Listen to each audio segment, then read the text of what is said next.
10 rahmat.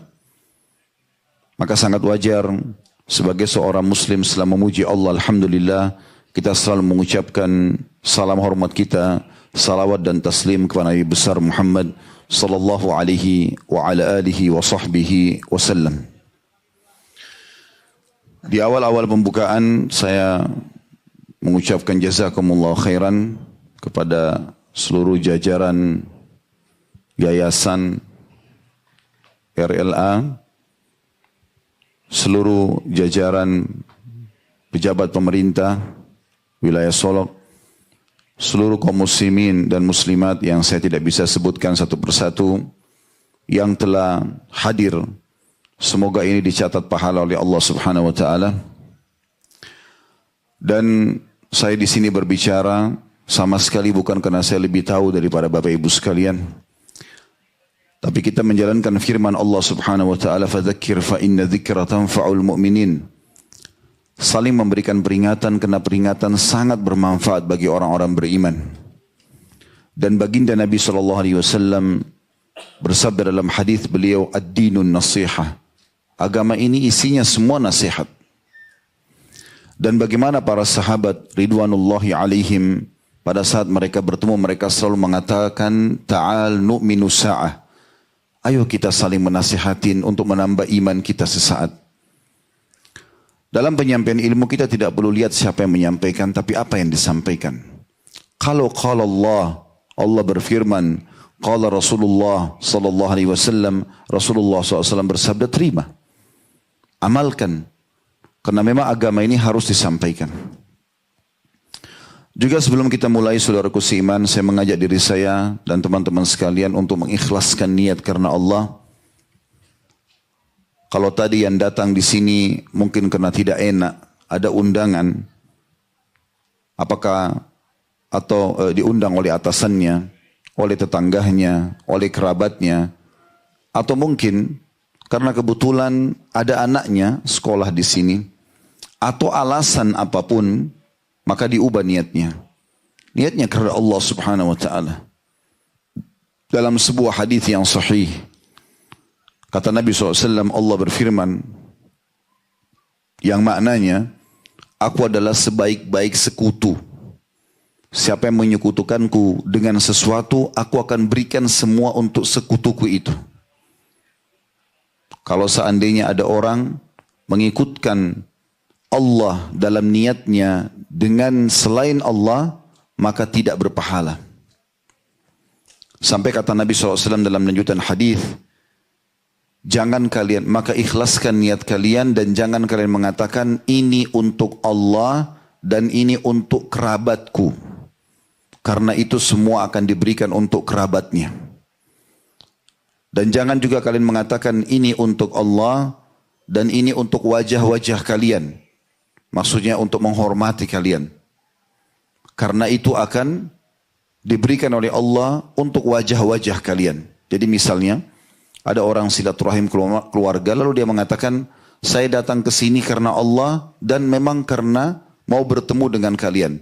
Maka tidak ada pahalanya di sisi Allah. Allah tidak ingin dipartnerkan. Sekali berbuat untuk Allah, Allah saja.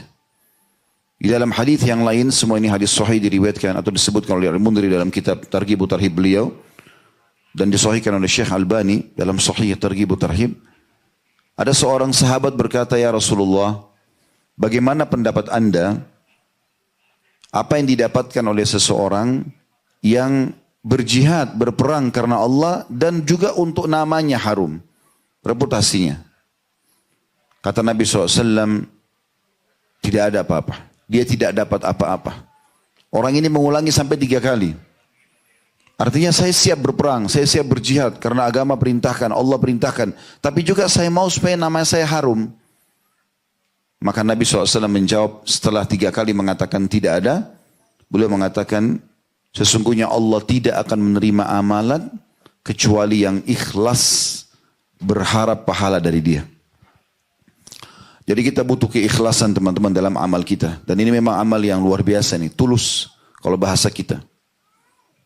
Selalu kerjakan karena Allah. Seorang suami baik pada istrinya bukan karena istrinya tapi karena Allah yang perintahkan.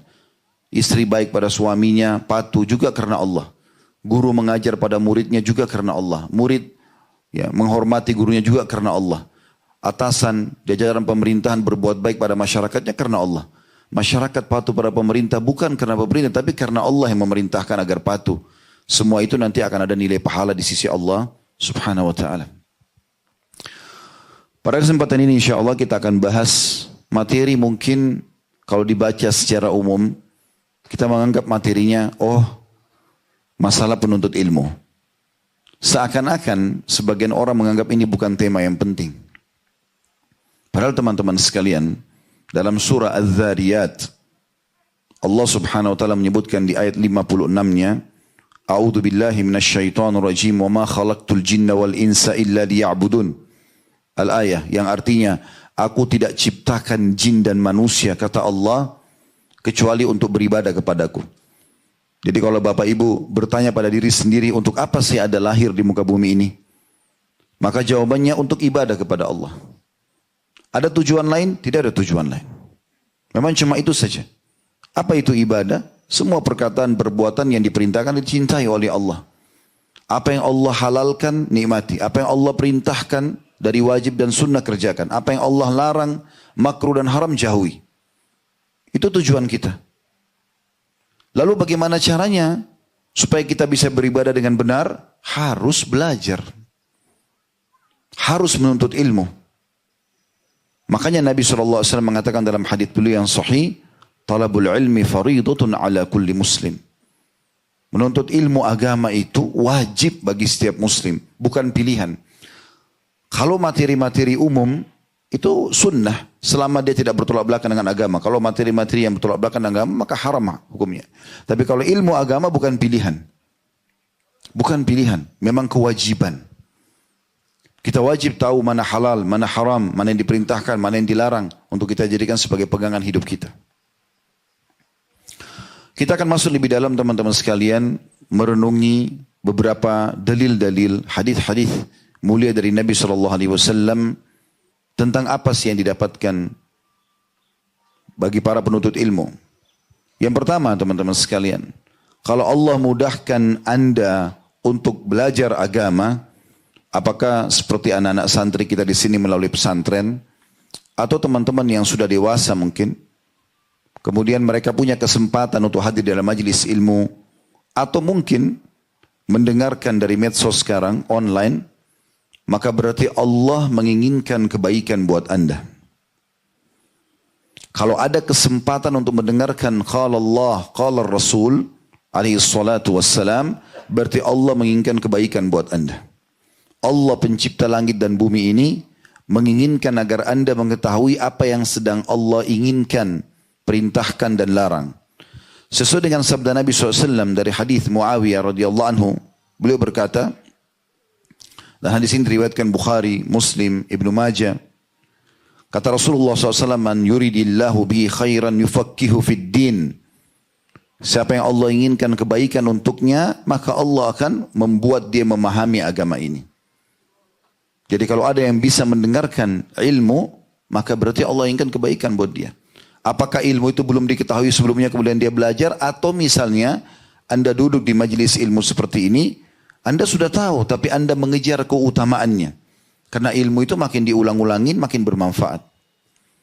Dan orang belajar ilmu agama ini teman-teman tidak akan mendatangkan kecuali kebaikan.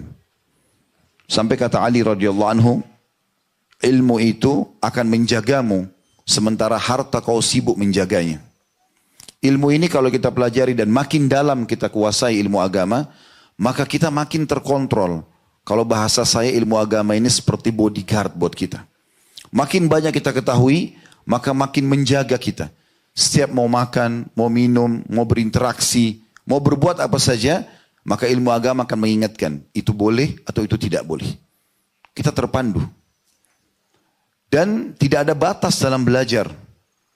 Andai saja kita belajar satu kali di majelis ilmu, kepala kita menjadi lebih besar 2 kali lipat. 3 kali kita belajar maka 3 kali lipat. Mungkin sulit orang untuk belajar. Kita belajar dari mulai kita bisa mengucapkan kata-kata di umur 3 tahun, 4 tahun diajarkan orang tua kita. Sampai kita meninggal pun, maka tidak akan pernah mengganggu memori di otak kita. bisa menampung berapa banyak pun kita belajar.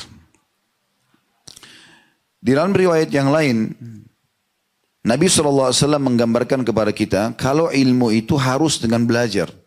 Tidak mungkin tiba-tiba orang lahir sudah tahu. Berarti butuh untuk menuntut ilmu. Itulah mungkin salah satu alasan kenapa pesantren-pesantren banyak dibuat seperti pesantren ini. Begitu juga sekolah-sekolah, ya, dibudayakan supaya memang orang terbiasa dan mudah untuk belajar. Karena kata baginda Nabi SAW, ya ayuhan nas innamal ilmu bitta'allum. Hai sekalian manusia, ketahuilah ilmu itu harus dengan belajar. Dan belajar ini harus butuh serius, butuh niat yang ikhlas, butuh waktu untuk dilowongkan.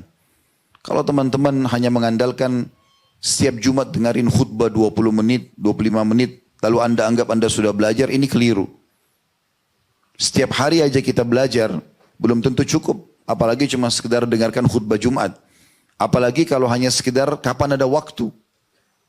Memang harus dilowongkan. Kita harus merasa kita butuh dengan ilmu ini. Kata para ulama, butuhnya seorang muslim terhadap ilmu agama ini lebih dia butuhkan daripada makanan pada saat dia lapar, minuman pada saat dia haus, tempat tidur pada saat dia mengantuk, bahkan obat dokter pada saat dia sakit. Karena ilmu agama akan memandu dia. Makanan mana yang boleh, mana yang tidak boleh. Minuman mana yang boleh, mana yang tidak boleh. Pergaulan yang mana boleh, mana tidak boleh. Obat mana yang boleh, obat mana yang tidak boleh. Sehingga Allah subhanahu wa ta'ala memberikan taufiknya kepada dia. Lalu kata Nabi SAW, wal fikhu bit tafakkuh. Dan untuk lebih mendalami agama lagi, harus dengan mendalaminya. Kalau ada orang hanya sekedar datang majelis ilmu untuk dia sendiri, untuk dia dengar, menuntut ilmu. Tapi kalau ada orang sengaja kayak gini masuk di pesantren, sengaja duduk di halaqah-halaqah pengajian, membawa kitab, membawa catatan, dia coba perdalam, itu namanya tafakkuh. Dan ini lebih tinggi, lebih dalam lagi. Dengan harapan nanti dia bisa memahami dan kemudian mengamalkan isinya. Lalu kata Nabi SAW, wa may yuridillahu bihi khairan yufaqqihu fid din. Dan siapa yang Allah inginkan kebaikan baginya, maka Allah akan buat dia memahami agama ini dengan dalam. Jadi bukan hanya sekedar dengar sepintas saja. Lalu Nabi SAW membacakan ayat, wa innama yakhshallaha min ibadihil ulama. Dan ketahuilah, orang-orang yang tunduk dan mengenal Tuhannya Allah hanyalah para ulama. Dan tidak mungkin kita sampai pada tingkat ulama kecuali kita belajar terus. Orang yang melakukan atau menghadiri majelis ilmunya punya keutamaan yang besar sekali. Bahkan di atas daripada ahli ibadah. Ada orang suka ibadah tapi tidak punya ilmu. Dan ini mulia di sisi Allah kalau ibadah yang dikerjakan benar. Tapi kalau ada seorang alim, kemudian dia beribadah, maka itu lebih mulia. Sesuai dengan sabda Nabi SAW dengan hadis atau dari hadis yang sahih riwayat At-Tabarani dari Hudzaifah bin Yaman radhiyallahu anhu, beliau berkata, Rasulullah SAW bersabda, fadlul ilmi khairun min fadlil ibadah. Keutamaan ilmu itu lebih baik daripada ibadah. Dan di dalam hadis yang lain, baginda Nabi SAW sampaikan sebuah hadis. Ya, kalau setiap kali saya ulangi hadis ini, maka saya kadang-kadang ternyuh melihat bagaimana Nabi SAW sampaikan kedudukan ini sangat tinggi sekali. Yaitu sabda Nabi SAW dengan sanad hasan di ghairihi, disebutkan oleh Al-Mundri dalam kitab beliau, dan saya lagi baca dari kitab Sahih At-Targhib Tarhib. Dari Abu Umamah Al-Bahili radhiyallahu anhu, beliau berkata, "Dzukira li Rasulillah sallallahu alaihi wasallam rajulan." Disebutkan di sisi Nabi SAW tentang dua orang. Ahaduhuma abid wal akharu alim. Salah satunya ahli ibadah, yang satunya adalah seorang yang alim, punya ilmu agama. Faqala alaihi afdalus salatu wassalam. Maka Nabi SAW bersabda, Fadlul alimi alal abidi ka fadli ala adnakum. Kalimat ini harusnya menggetarkan hati kita, teman-teman. Ini luar biasa maknanya. Kata Nabi SAW, ketahuilah keutamaan orang yang alim karena belajar agama itu dibandingkan abid, orang suka ibadah tapi tidak punya ilmu agama, seperti keutamaanku dibandingkan orang yang paling rendah di antara kalian. Jadi bukan kata Nabi SAW orang yang terbaik di antara kalian dengan orang yang terendah di antara kalian, atau orang yang paling faham agama dengan orang yang tidak faham agama. Nabi mengatakan kafadli, seperti perbedaan antara aku ala adnakum dengan orang yang paling bodoh di antara kalian. Begitu luar biasa maknanya. Thumma qala Rasulullah sallallahu alaihi wasallam, dan Rasulullah SAW bersabda, Inna Allah wa malaikatahu wa ahlas samawati wal aradhin. Dan ketahuilah sesungguhnya Allah dan seluruh malaikat-malaikatnya dan seluruh penghuni langit dan bumi. Allah lebih tahu siapa saja mereka. Hatta namlata fi juhriha, sampai semut-semut yang ada dalam lubang mereka. Wa hatta al-huta, sampai ikan yang ada di lautan. La yusalluna ala muallimin nasil khair, akan mengucapkan atau bersalawat kepada orang yang mengajarkan kebaikan kepada manusia. Kalau Allah memberikan dia rahmatnya, memenuhi kebutuhannya, memaafkan kesalahannya, meninggikan derajatnya. Kalau malaikat dan semua yang lain, penghuni langit dan bumi, sampai tadi semut dan ikan-ikan di laut, memohon kepada Allah agar diberikan rahmat kepada orang tersebut. Siapa dia? Muallimun nasil khair, orang yang mengajarkan orang kebaikan. Dan kebaikan maksudnya adalah agama. Kita jadi tahu dari orang tersebut mana halal, mana haram, mana yang diperintahkan, mana yang dilarang. Hadits ini teman-teman luar biasa. Ya. Bagaimana seseorang harus merenungi hadits seperti ini agar dia faham sangat tinggi kedudukannya para penuntut ilmu. Seperti kedudukan Nabi SAW dibandingkan orang yang paling bodoh di antara kita. Di dalam hadis yang lain, Nabi SAW menggambarkan bahwasanya orang yang dimudahkan untuk belajar ilmu agama ini, kayak misalnya Ananda atau anak-anak kita di sini yang sedang sekolah di pesantren, Allah gerakkan orang tuanya dan juga hati anak-anak ini mau belajar. Orang tuanya mau mengizinkan anaknya masuk pesantren. Kemudian juga anak-anak ini mau sekolah. Atau Anda yang tidak di pesantren di luar sana, di lembaga Anda adakan pengajian, Anda mau belajar agama, berarti Anda sudah memudahkan buat diri Anda sendiri menuju ke surga Allah. Karena masuk ke dalam surga harus dengan mengamalkan dan mematuhi perintah Allah dan meninggalkan larangannya. Sesuai dengan sabda Nabi SAW, dan hadits ini sahih diriwayatkan Abu Dawud, Tirmidzi, dan Ibn Hibban, juga Al-Baihaqi. Dari Abu Darda radhiyallahu anhu bahwasanya Rasulullah SAW bersabda, Man salaka tariqan yaltamisu fihi ilman sahalallahu lahu tariqan ilal jannah. Siapa yang meniti jalan menuntut ilmu agama ini, Allah mudahkan dia untuk itu, maka Allah akan mudahkan dia menuju ke surga. Karena dia akan sibukkan waktunya dengan ilmu yang sudah dia dapatkan. Makan, minum, tidur, semua dari bangun tidur sampai tidur lagi, semuanya sesuai dengan agama. Wa innal malaikata la tada'u ajnihataha li talibil ilmi ridan bima yasna'. Dan ketahuilah para malaikat menebahkan atau membuka sayapnya melindungi para penuntut ilmu karena ridho dengan apa yang mereka lakukan. Dilindungi oleh para malaikat. Wa innal alima la yastaghfir lahu man fis samawati wa man fil ard. Dan ketahuilah bahwasanya seorang alim itu akan dimohon ampunkan oleh seluruh yang ada di langit dan seluruh yang ada di bumi. Dan hadis ini memaknakan atau merincikan makna hadis yang sebelumnya tadi kita bacakan. Hatta al-hitanu fil ma', sampai ikan-ikan besar yang ada di lautan. Wa fadlul alimi 'ala al-'abidi ka fadlil qamari 'ala sa'iril kawakib. Dan perbedaan antara seorang alim dengan seorang abid, suka ibadah tapi enggak punya ilmu, seperti perumpamaan bulan purnama dibandingkan bintang-bintang lain. Anda lihat di langit bintang-bintang lain kecil, walaupun dia lebih besar secara fisik, tapi karena jaraknya jauh kelihatan seperti kecil cahayanya. Wa innal ulama'a warathatul anbiya. Dan ketahuilah, supaya difahami baik-baik, kalau Anda sampai pada tingkat menjadi seorang alim, maka ulama pewaris para nabi. Nabi-nabi sudah meninggal, maka pewarisnya para ulama. Innal anbiya lam yuwarithu dinaran wala dirhama. Dan ketahui para nabi tidak pernah mewariskan dinar dan dirham. Kita tahu Nabi SAW meninggal tidak meninggalkan harta. Wa innama warrathul ilma faman akhadahu akhadha bihadzin wafir. Tapi para nabi mewariskan ilmu dan siapa yang mengambil ilmu tersebut maka dia telah mendapatkan bagian terbaik dalam hidupnya. Di muka bumi ini teman-teman sekalian, jalan hanya dua. Tidak ada jalan yang ketiga.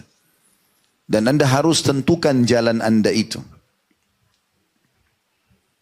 Satu jalan yang benar, penuh keberkahan dan keselamatan, dan satu jalan kecelakaan.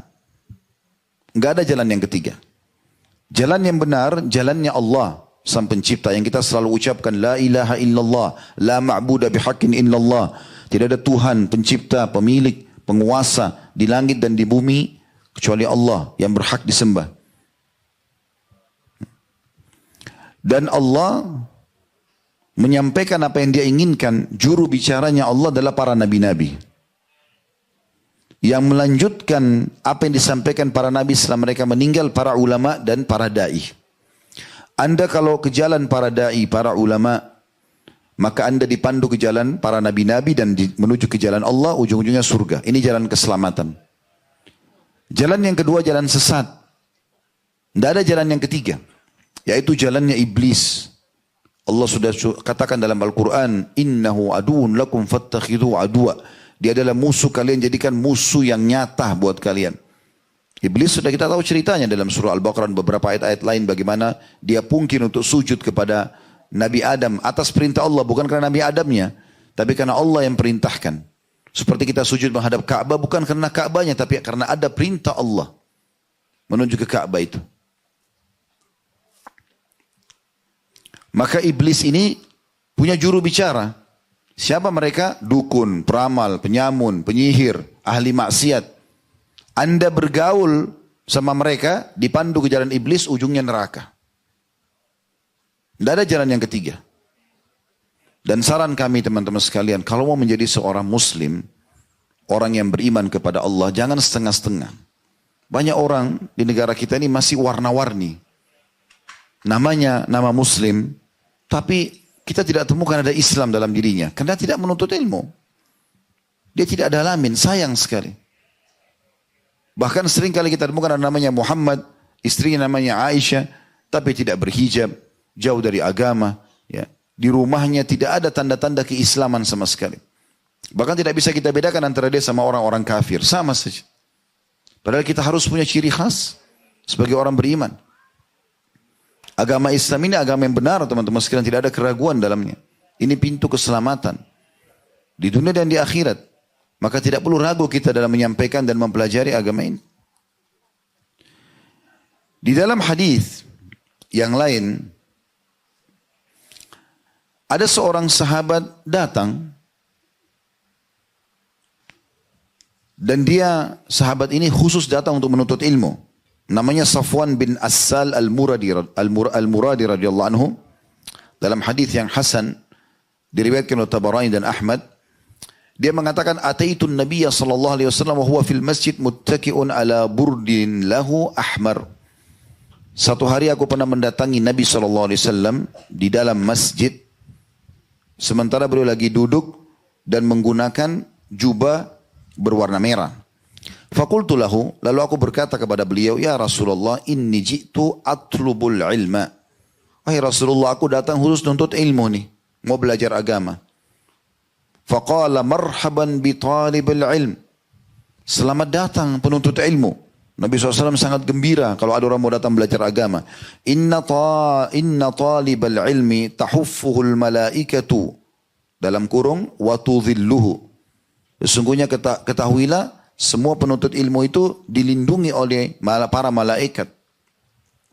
Bi ajnihatiha, dengan sayap-sayapnya. Thumma yarkabu ba'duhum ba'dan hatta yablughus samaa'a dunya mim mahabbatihim lima yatlub. Lalu kemudian malaikat-malaikat itu bersusun-susun sampai memenuhi langit yang ada di atas kepala kita. Karena cinta terhadap apa yang dikerjakan oleh para penuntut ilmu itu. Hal yang lain teman-teman sekalian, hal yang terbaik yang bisa kita tinggalkan setelah kita meninggal, itu adalah ilmu. Salah satunya yang terus bisa mengalir ilmu. Buku yang saya bacakan ini, Al-Mundhiri rahimahullah sudah meninggal ratusan tahun yang lalu. Mungkin Anda biasa baca kitab Riyadhus Shalihin, Imam Nawawi. Ulama-ulama yang lain banyak. Sudah ratusan tahun yang lalu mereka meninggal. Tapi karena mereka meninggalkan ilmu, di zaman itu mereka pun menulis hanya pakai bulu hewan dengan tinta yang cair. Tapi dengan teknologi sekarang maka bisa dicetak seperti kita di masa kita sekarang ini. Dan Allah berkahi. Kita bisa mendengarkan hadis-hadis Nabi SAW dari tulisan-tulisan mereka. Ini ilmu yang bermanfaat. Mereka sudah meninggal, jalan terus pahalanya. Dan itu sesuai dengan sabda Nabi SAW dalam hadis Hasan di ghairihi diriwayatkan oleh Bazzar, juga Abu Nuaim.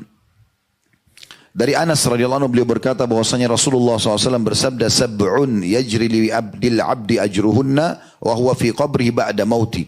Ada 7 perkara terus mengalir pahalanya bagi seorang hamba walaupun dia di dalam kuburnya. Yang pertama, man 'allama ilma. Ini yang paling pertama. Siapa yang mengajarkan ilmu? Dan kita sudah tahu tadi, kita dengar dari Dr. Ridwan bagaimana ayah beliau memperjuangkan pesantren ini. Dan beberapa waktu lalu juga saya sempat datang ke kota Padang dan datang langsung ke kampus yang beliau tinggalkan. Karena beliau sudah meninggal maka kita sebutkan. Kalau beliau masih hidup dianjurkan untuk tidak memuji di hadapannya. Tapi kalau orang sudah meninggal kita nggak ada masalah menyampaikan. Kalau masih hidup kita dilarang untuk memuji ibadah seseorang muslim. Karena jangan sampai kita rusak niat dia. Pernah ada sahabat begitu. Dia lihat ada satu orang sholat indah sekali di masjid Nabi SAW. Lalu dia bilang kepada Nabi SAW, "Ya Rasulullah, saya suka sekali orang ini, ibadahnya bagus." Kata Nabi SAW, "Jangan kau dengarkan dia. Karena kalau kau dengarkan kau telah membinasakannya." Tapi kalau orang sudah meninggal boleh. Karena kata Nabi SAW, "Udhkuru mahasina mautakum." Sebutkan kebaikan-kebaikan orang yang sudah meninggal di antara kalian. Karena dia sudah tidak riya lagi. Dan ini sebuah ide yang sangat luar biasa. Dihabiskan umur untuk pendidikan. Berapa banyak, berapa ribu orang yang sudah belajar. Berapa banyak nanti orang yang akan lulus dari pesantren ini yang menjadi ulama. Maka ini contoh yang baik. Ilmu yang dipelajari lalu diamalkan. Ya. Tentu retorika orang banyak. Ada orang yang cuma belajar lalu diajarkan. Ada orang yang Allah berikan taufik lebih luas. Dia bangun lembaga pendidikan. Ini jauh lebih baik. Ini harus jadi barang contoh. Jadi peresmian pesantren seperti ini jangan hanya sekedar Anda bilang, "Oh iya ini pesantrennya fulan." Enggak. Coba bagaimana caranya kita niatkan dalam hati supaya kita juga bisa melakukan hal yang sama. Ada sebuah kata kunci teman-teman sekalian. Ini rahasia yang harus disampaikan sebenarnya. Kita bisa menjangkau derajat orang-orang yang telah mendahului kita dari ibadah, dari keimanan. Kalau kita nggak mampu kerjakan seperti mereka ya, di saat kita tidak mampu karena tidak punya kemampuan, tapi kita bisa jangkau mereka dengan niat kita. Kita bisa jangkau dengan niat kita. Kata Nabi SAW, dunia ini ada 4 orang. Yang pertama yang Allah karunia ilmu dan harta. Lalu dia menghabiskan keduanya di jalan Allah. Dia sudah kaya, dia pintar agama. Lalu dia mengajarkan ilmunya dan dia bersedekah. Ini kata Nabi SAW, bi afdhalil manazil. Ini yang paling tinggi kedudukannya. Datang orang kedua, seorang hamba yang Allah karuniahi harta tanpa ilmu. Dia kaya tapi yang dikaruniai ilmu tanpa harta. Pintar tapi enggak ada kekayaannya. Kata Nabi SAW, lalu dia berkata, "Kalau seandainya ya Allah engkau berikan aku seperti engkau berikan kepada orang ini, dan dia sadikun niyah, dia tulus ikhlas memang mengucapkan itu, fahuma fi ajri sawa, maka mereka sama pahalanya." Mungkin kita tidak mampu mengikuti Pak Herman rahimahullah, harus punya tanah seluas ini, punya bangunan semewah ini misalnya. Mungkin orang tidak mampu, tidak semua orang mampu. Tapi Anda masih bisa menjangkau derajat itu dengan niat yang tulus Anda.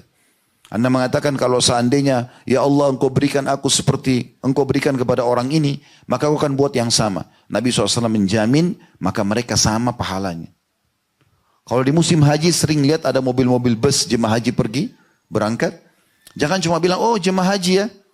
Di saat itu mungkin Anda tidak punya kemampuan secara finansial. Atau mungkin Anda belum punya kelowongan waktu. Karena terikat dengan akad kerja misalnya. Belum bisa. Tapi Anda tulus antara Anda sama Allah. Jangan dengarkan orang lain. Ya Allah, kalau Engkau berikan aku kesempatan seperti dia, aku akan buat yang sama. Dan memang Anda jujur. Kalau Allah berikan kesempatan, Anda akan lakukan. Maka Anda akan sama pahalanya. Ini yang kita ambil pelajaran. Ini yang kita ambil pelajarannya. Ya. Lalu kata Nabi SAW dari 7 itu yang kedua setelah ilmu disebarkan. Au kara nahran. Atau dia menggali sungai. Au hafara bi'ran. Atau dia menggali sumur. Bermanfaat bagi orang. Digratisin. Au garasa nakhlan. Atau dia menanam pohon kurma. Riwayat lain dia menanam pohon. Aubana masjidan. Atau dia membangun masjid. Awarratha mushafan. Atau dia mewariskan Quran. Dibagi-bagiin ke orang baca, ditaruh di masjid, ditaruh di pesantren, ditaruh di tempat-tempat tahfidz. Au taraka waladan yastaghfir lahu ba'da mauti. Atau dia meninggalkan anak yang memohon ampun untuknya setelah ia meninggal.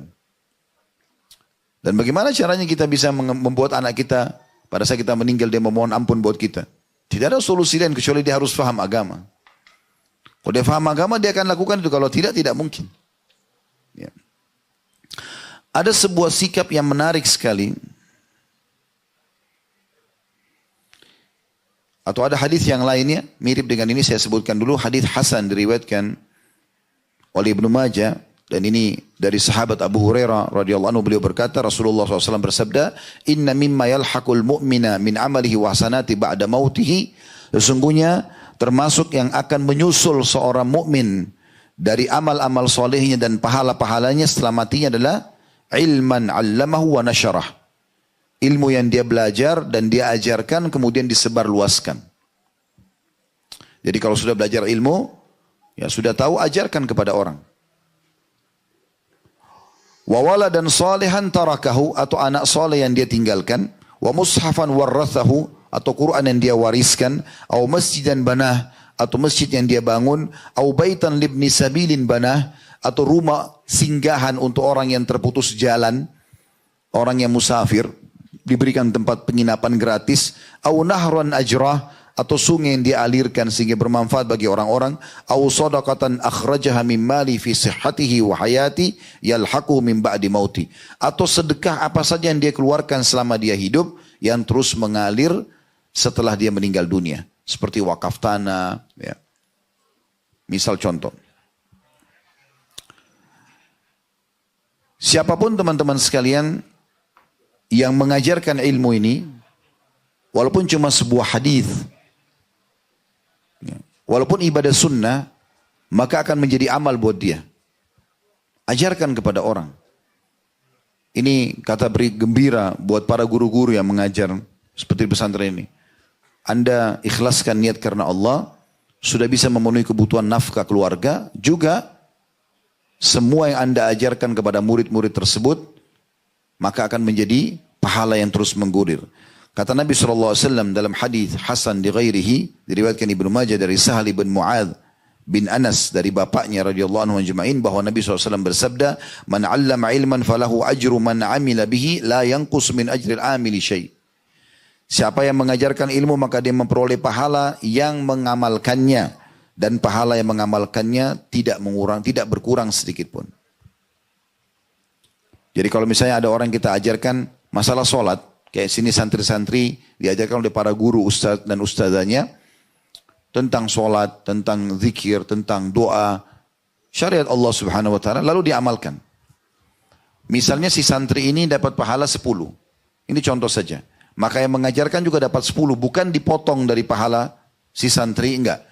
Diberikan nilai yang sama oleh Allah karena kita mengajarkan. Mirip kalau Anda ajak orang ke masjid, ayo kita ke masjid ya sholat, lalu teman Anda ikut sholat.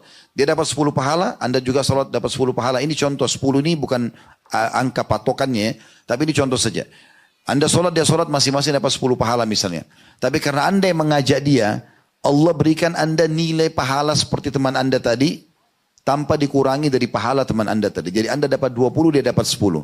Anda ajak 10 orang kali 10. Anda ajak 100 orang, ya. Makin banyak maka makin bagus. Dan cara yang terbaik mendapatkan ini adalah menjadi guru. Mengajarkan kepada orang. Karena dia ajarkan ke 100 murid, muridnya nanti masing-masing lagi satu orang punya 100 murid, ribuan, terus begitu akan menjadi pahala yang bergulir. Ada sebuah nasihat Abu Hurairah yang menarik teman-teman sekalian. Ini sekaligus mengingatkan kepada kita yang melalaikan majelis ilmu, melalaikan menuntut ilmu agama, sibuk dengan dunia. Padahal sebenarnya kita boleh bekerja, cari rezeki, iya, gak ada masalah. Tapi jangan lupakan ilmu. Bahkan buat simbol dalam hidup kita tidak ada hari tanpa ilmu. Sebuah kejadian yang pernah terjadi dalam sebuah riwayat Hasan, mauquf, maksudnya sampai ke sahabat Nabi saja, diriwayatkan Tabarani dalam Mu'jamul Awsat, bahwasanya Abu Hurairah annahu marra bisukil Madinah fawaqafa 'alaiha faqal. Beliau pernah datangi pasar Madinah, kemudian beliau berdiri depan pintu gerbang pasar lalu berkata, "Ya ahlas suk, wahai para penghuni pasar, ma a'jazakum." Artinya, betapa lemahnya agama kalian. Atau ma'ajazakum ini bisa bermakna juga betapa ruginya kalian. Qalu wa ma dzaka ya Abu Hurairah? Kenapa Anda bilang wahai Abu Hurairah kami rugi? Rugi apa? Qala dzaka mirathu Rasulillah sallallahu alaihi wasallam yuqsam wa antum hahuna ala tadhhabuna fata'khuduna nasibakum minhu? Ya tentu kalian rugi karena sekarang warisan Nabi Muhammad SAW lagi dibagi-bagi. Tapi kalian tetap di sini, jadi nggak dapat apa-apa. Maka karena yang didatangi pasar dan umumnya para pedagang, pikirannya apa? Harta. Oh mungkin pedang Nabi, oh mungkin baju perang Nabi, oh mungkin sendal Nabi, oh mungkin piringnya Nabi, apalah yang Nabi SAW tinggalkan. Maka mereka berkata, qalu wa aina huwa? Mereka mengatakan, di mana itu dibagi-bagi? Qala fil masjid. Ada di masjid Nabi. Fakharaju sira'an. Maka tiba-tiba satu pasar bergegas lari menuju ke masjid Nabi. Karena mereka tangkap ini warisan Nabi. Lagi dibagi-bagi. Dan pada saat itu Abu Hurairah memang menunggu di situ. Wa waqafa Abu Hurairah lahum hatta raja'u. Abu Hurairah berdiri nunggu